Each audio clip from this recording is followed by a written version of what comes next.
Environ 2 mois seulement nous séparent des élections en République démocratique du Congo.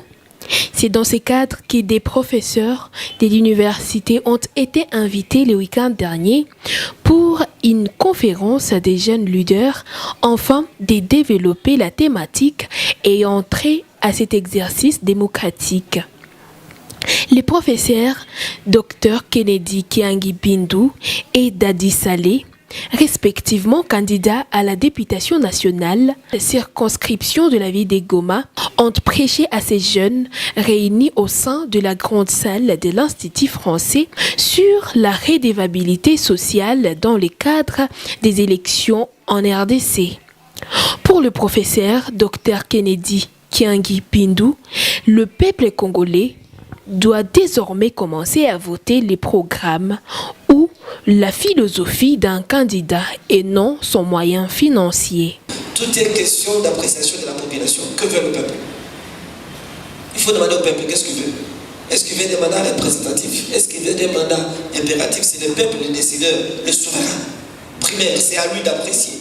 Comme disait le prophète Ali, lui, peu importe. Les chants et tout le reste dans les dictionnaires et tout ça sont vos principes à vous.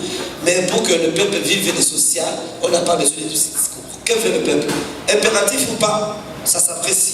Combien de fois doit-on revenir? Parce qu'il y a quelqu'un depuis 2006, comme disait notre ami là, qui est toujours là et il revient. Non, le problème ce n'est pas lui. Le problème c'est vous qui élisez pour lui.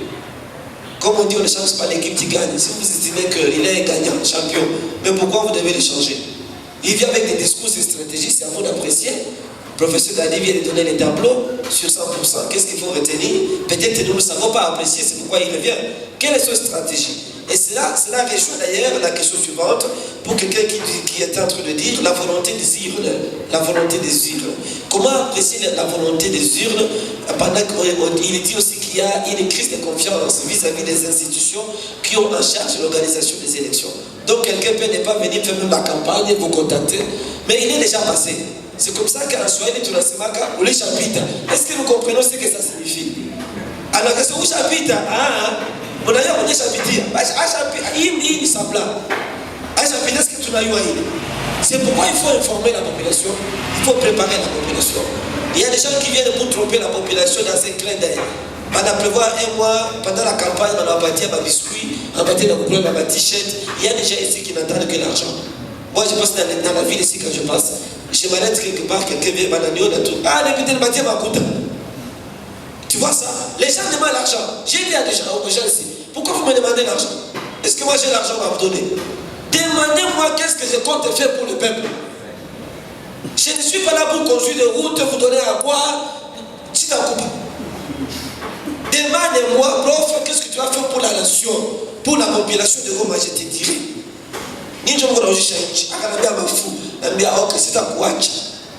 Parce que l'avenir du pays, si vous devez être prêt à marchander l'avenir pour 500 francs congolais, vous n'êtes pas différent de tous ceux qui nous amènent la guerre. On doit avoir des gens qui doivent être capables d'interroger, de questionner. Prenez le courage. Même si vous faites l'argent, prenez le courage d'interroger les gens, de poser des questions aux gens. Objectif. La prolifération, c'est déjà très bien. Ça veut dire que nous sommes en train de respirer démocratiquement. C'est déjà bon. Tout le monde estime qu'il peut servir la nation. Et ça, c'est une très bonne chose. J'encourage. Néanmoins, maintenant, pour qui faut-il voter? Le prof Dali est ici. Il a son opération, son idéologie. Je vous ai dit, ne votez pas, ne voyez pas plus la personne, voyez la philosophie, l'idéologie, le projet de société. Mais pour lui, son projet de société, ne coûte pas. Pourquoi on a dit ça? Alors, pour moi, pour moi, c'est la valorisation de l'être humain congolais. Pour moi, c'est la valorisation du capital humain congolais. Tel qu'il est là, professeur d'université. Il faut lui demander combien il a comme salaire. Il faut lui demander comment il prend soin de ses enfants. Les besoins sociaux de base, comment il parvient à satisfaire à ses besoins. Avec tout son cerveau, ses études. S'il avait choisi d'être commerçant, alors maintenant qu'il a choisi ça, mais l'État ne reconnaît pas ça, il enseigne. Comment il faut donner la contrepartie du travail qu'il réalise. Je sais qui m'intéresse. Toi, tu es, je ne sais pas, motard, tu as un travail que tu fais. On doit te respecter et valoriser ça. Il y a une femme au marché qui fait un travail énorme. Il y a les agriculteurs, tout ce que nous mangeons à Goma, qui nous amène à manger.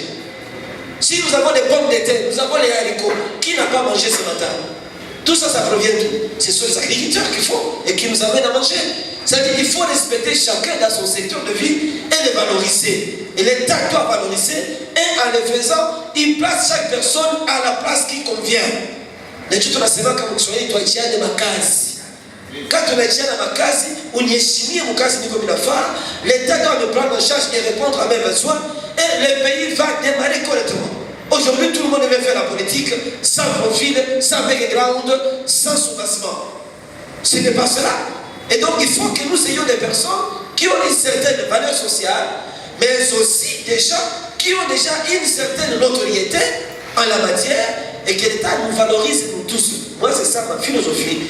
Toute personne a droit à une vie sacrée, toute personne a droit d'être respectée, et ça c'est une valeur. Si l'État congolais veut sur cela, nous allons nous développer et nous serons dans un cas d'espèce libérés totalement. Parce que le prof Dadi Salé a parlé du néocolonialisme. Est-ce que nous comprenons c'est quoi? Est-ce que nous sommes maîtres de notre propre histoire? Est-ce que nous sommes maîtres de notre passé, de notre présent et de notre avenir? Si nous voulons l'être, soyons consciencieux. Réfléchissons et parlons aux autres. Ne gardons pas le message pour nous-mêmes. Sortons, parlons aux gens pour voter utile, voter pour les personnes qui conviennent, ayant des visions, ayant des projets. Qui ici, on doit discuter maintenant. Entre moi et Dadi, on peut discuter pour se dire, bon, pour vous, écoutez, pour moi, c'est la valorisation du capital humain congolais. Comment on peut se compléter, comment on peut faire pour avancer, et c'est à vous maintenant d'apprécier. À part là, c'est un parti qui bonde, la prolifération, c'est déjà très bien. Ça veut dire que nous sommes en train de respirer démocratiquement. C'est déjà bon. Tout le monde estime qu'il peut servir la nation. Et ça, c'est une très bonne chose. J'encourage. Néanmoins, maintenant, pour qui faut-il voter? Le prof Dali est ici. Il a son opération, son idéologie. Je vous ai dit, ne votez pas, ne voyez pas plus la personne, voyez la philosophie, l'idéologie, le projet de société. Mais pour lui, son projet de société, ne coûte rien. Pourquoi on a dit ça? Alors,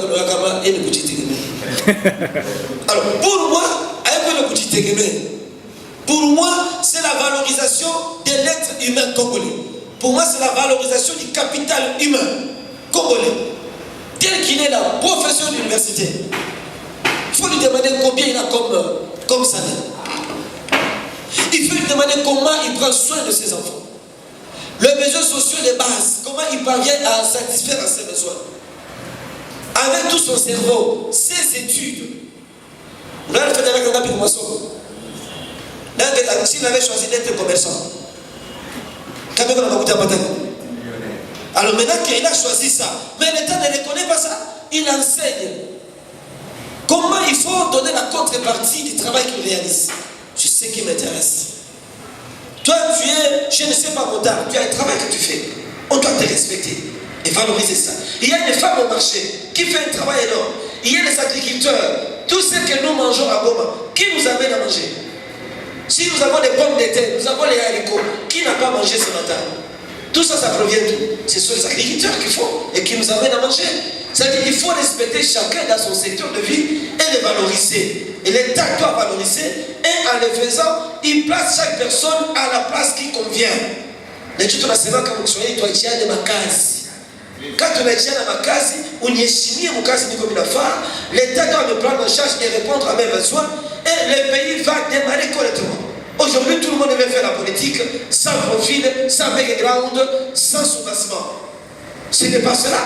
Et donc, il faut que nous ayons des personnes qui ont une certaine valeur sociale, mais aussi des gens qui ont déjà une certaine notoriété en la matière et que l'État nous valorise, nous tous. Moi, c'est ça ma philosophie. Toute personne a droit à une vie sacrée, toute personne a droit d'être respectée, et ça c'est une valeur. Si l'État congolais veut sur cela, nous allons nous développer et nous serons dans un cas d'espèce libérés totalement. Parce que le prof Dadi Salé a parlé du néocolonialisme.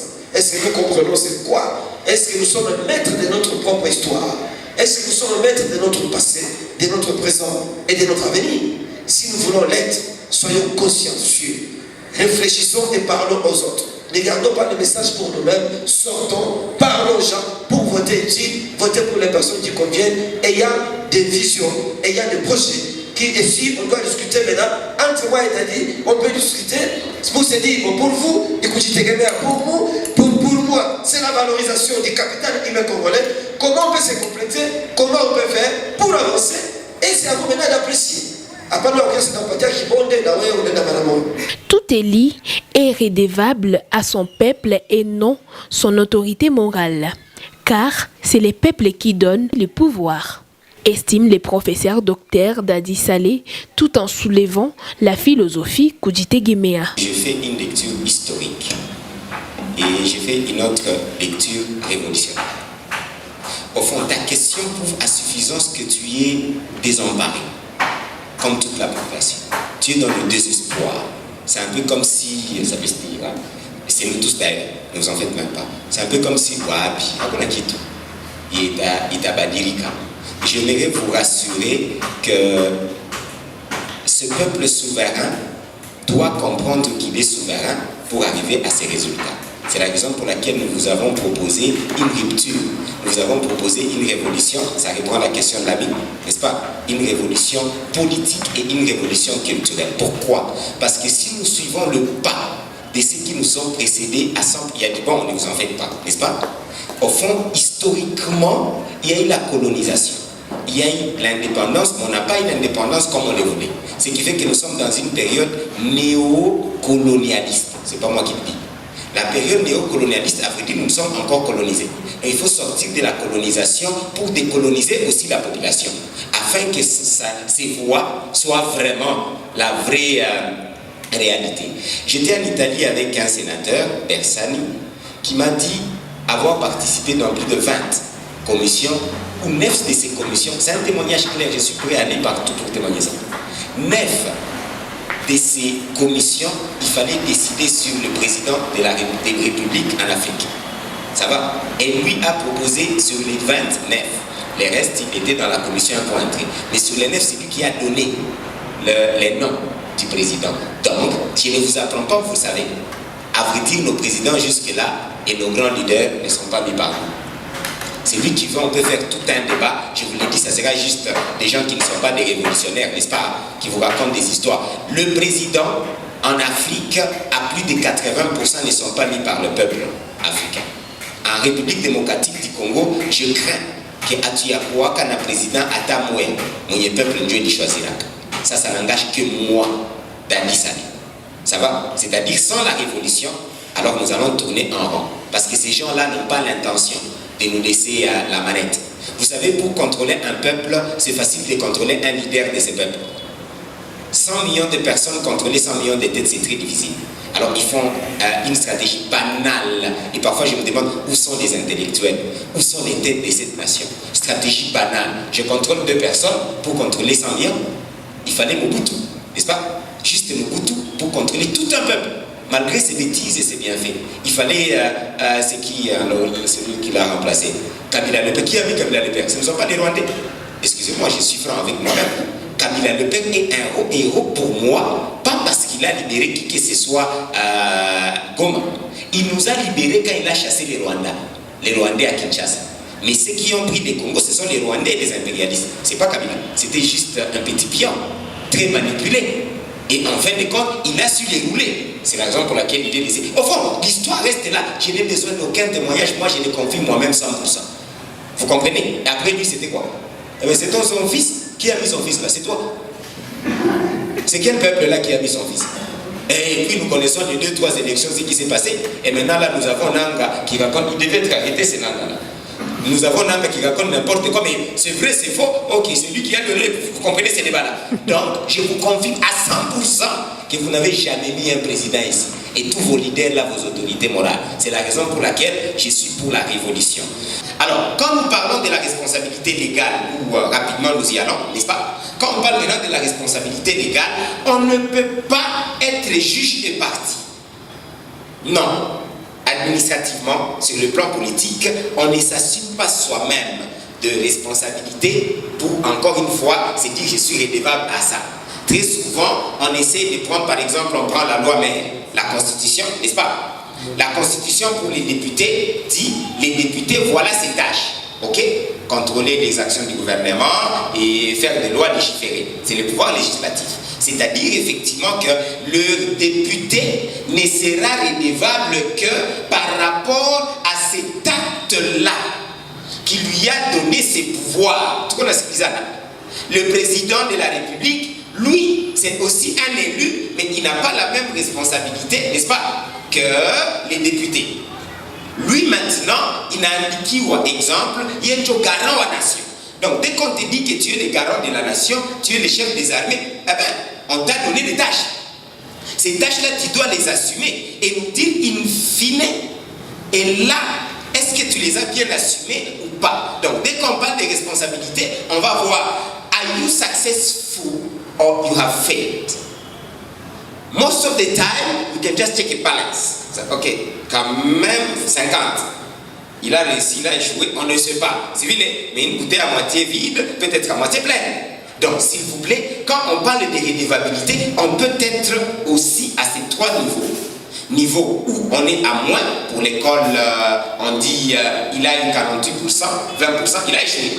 Donc, en tant que la redevabilité se démontre, il n'a pas pu satisfaire. Ok?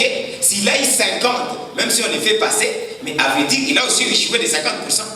Mais les règlements disent qu'il passe. Mais faites attention. Il y a des règlements qui peuvent dire que tu ne passes pas avec 50. Ça va? Mais tu as 60, 70, tu y as largement réussi, etc. On t'applaudit. Pourquoi? Parce qu'au fond, on sait que tu as répondu, n'est-ce pas? On t'a enseigné et la redevabilité de l'étudiant, de l'élève, c'est quoi? C'est maintenant, il a réussi, n'est-ce pas? Franga kistu banasemaka abakupoteza nini minerval bure wewe balikutuma kwa masomo tunapoteza $300 pour ILPGN kisha unakuwa na shingo mwaka ingine, on comprend. Donc en termes de redevabilité, c'est dans cet étudiant là on sent qu'il n'a pas été redevable positivement. Vous avez ce qu'il y a? Il a été redevable négativement, parce qu'il a quand même donné le point, mais négativement. Voilà un peu de petites notions que je voulais que ça soit un peu dans nos têtes. Rappelons que cet échange a pu réunir une cinquantaine de jeunes leaders dans le cadre d'une réflexion scientifique entre panélistes et participants. Merci de nous avoir suivis. N'hésitez pas à vous abonner à la LifeHub TV.